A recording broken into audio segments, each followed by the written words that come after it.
C'est une réunion qui se tenait à un moment clé de notre organisation, un an après le sommet de Villers-Cotterêts en France, de Paris, et un an avant le prochain sommet. Les sommets des chefs d'État sont toujours l'occasion de faire le bilan des activités de l'organisation. Ça, c'est d'une part donc à mi-chemin entre deux sommets.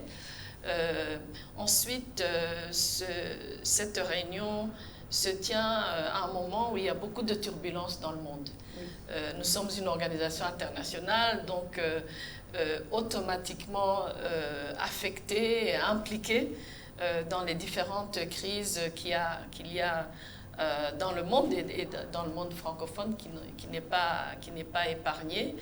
Ensuite, de par le thème de cette réunion, l'avancement des femmes depuis la conférence de Pékin il y a 30 ans, et surtout par rapport à un pays qui a beaucoup travaillé sur les droits des femmes, la place de la femme dans la société, et bien évidemment une réunion ministérielle qui se tient chez moi, dans mon pays. C'est la toute première instance de la francophonie qui se tient dans ce pays, alors que le Rwanda est pays membre fondateur, membre depuis 1970. Donc une convergence de bonnes raisons pour lesquelles, pour moi, cette réunion ministérielle était très importante.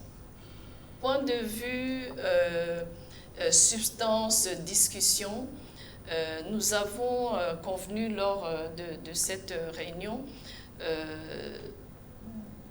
de faire en sorte que nos pays, tous nos pays membres, puissent se réveiller, si je peux ainsi dire, et s'impliquer beaucoup plus pour que les progrès qui sont ici et là, on puisse aller un peu plus loin.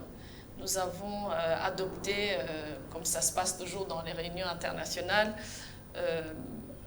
ce qui a été appelé l'appel de Kigali.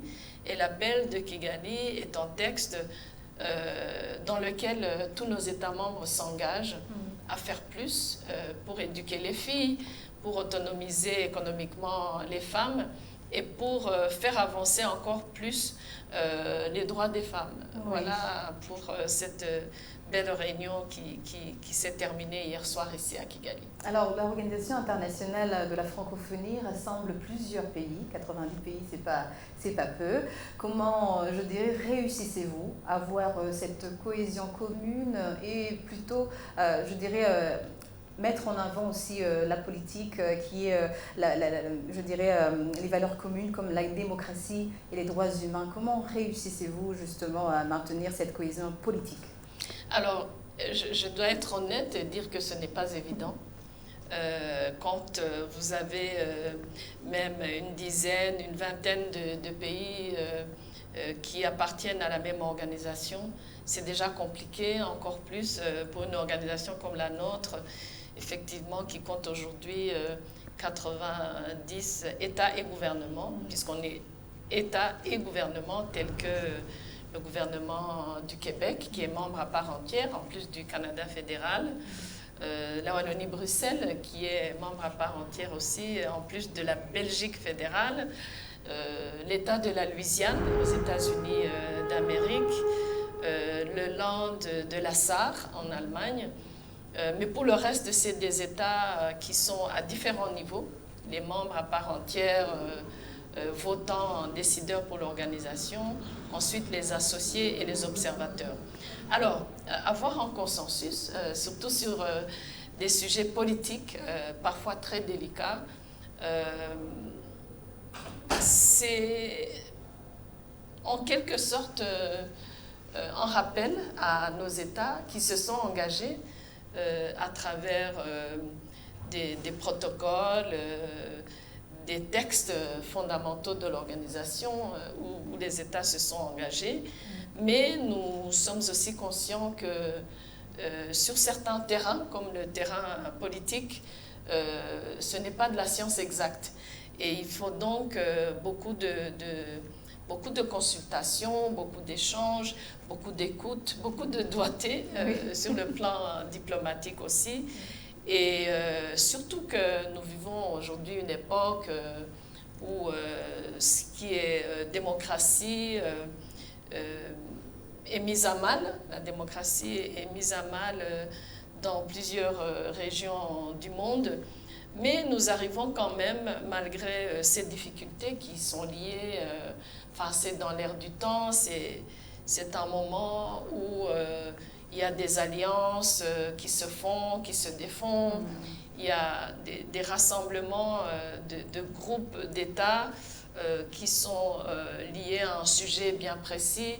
Et donc, honnêtement, c'est un peu compliqué, mais on arrive quand même, pour ce qui est le plus important, pour ce qui est la base, à se mettre d'accord.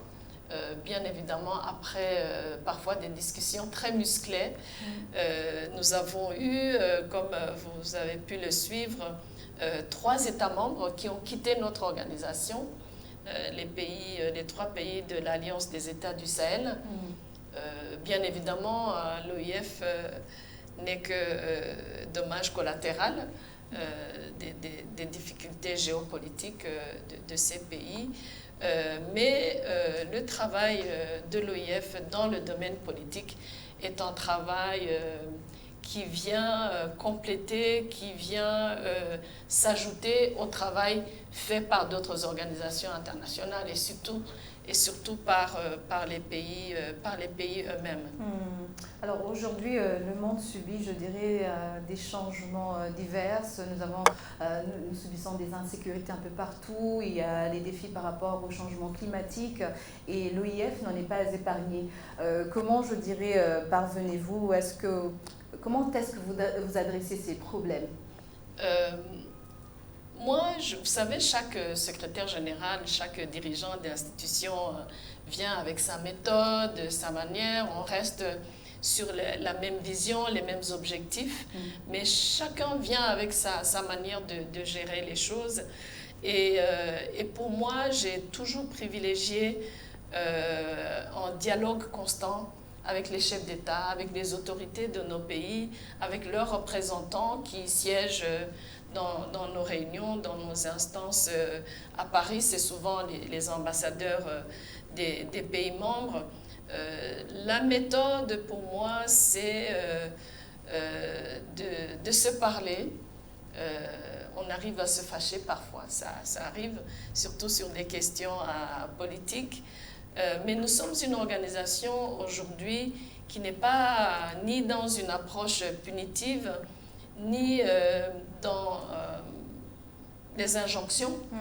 Nous sommes une organisation qui prend le temps d'écouter nos États, d'offrir nos services, surtout avec l'expertise que la francophonie possède depuis plusieurs années, avec des expertises dans le domaine politique. Nous avons des anciens chefs d'État, nous avons des anciens ministres des Affaires étrangères que nous arrivons à déployer, que ce soit pour des missions électorales, que ce soit pour des médiations. Vous savez qu'aujourd'hui, un pays qui nous préoccupe et qui nous occupe beaucoup, Haïti, qui est notre pays phare dans la région des Caraïbes, est un pays qui fait face à des difficultés multiformes.